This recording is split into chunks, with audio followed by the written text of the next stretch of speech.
My earliest memory is sitting on the back of a pony in Upland, California, which is out in Orange County, which was orchards at the time. And I'm on the back of a pony with the mane in my hand going, yeah, that's it. Okay. So I just, I just always wanted to be around horses mostly, but just animals and farming and ranching. And we were lucky enough to live near Griffith Park, but we couldn't afford for me to have a horse. So I used to hang out in the park a lot. And so I really had this singular vision of wanting to do that. And I had very little idea of what that meant. My story is one of basically luck. I mean, it was very little planning involved, other than I wanted to live in the country and be a farmer. And that's when I found it. I answered an ad in the San Francisco Chronicle in 1971, in the summer of 1971, for acreage out here for $550 an acre. We were able to to buy part of the 873 acres, and so I wanted the heart of the valley. I wanted the old buildings, and that's what I fell in love with when I was looking at the property, and so I was able to do that. But all I really knew was, or what I was committed to, was wanting to live in the country, and have horses. I had a couple already, and I started raising a few pigs and stuff. But it was just I had nothing to base it on. None of my family had ever done anything like this. It was challenging. I did a lot of UCC classes, UCCE, Santa Rosa, JC. It was wonderful.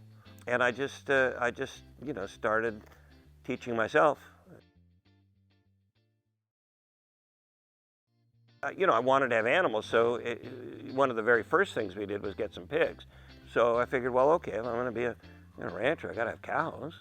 He's got these drop calves. They're like, $5. It was kind of like that. I was focusing more on beef cattle. Trying to think, yeah, probably for a number of years, probably 6 or 8 years, thinking about, what other little crops I could grow. I looked into planting the vineyard. I took classes at Santa Rosa JC, figured out how to get enough money to plant that little vineyard in 1980. It sort of metamorphosized, a little, this happened and that led to this and that led to this and that led to this.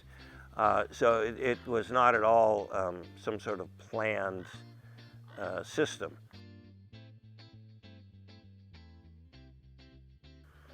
Well, I mean, that's pretty easy. Because of COVID, the restaurants are all closed, and that was 90% of our business. We have gotten away from that, but we had to.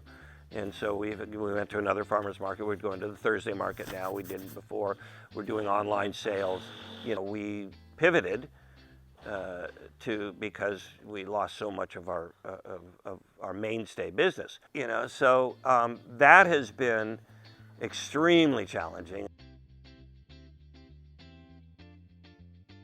I'm excited about some of the forced changes that we've done with the web store now, and with figuring out just very simple things, figuring out shipping, and things like that, which is very challenging, but being able to do more consumer direct and make it more seamless is probably my biggest hope.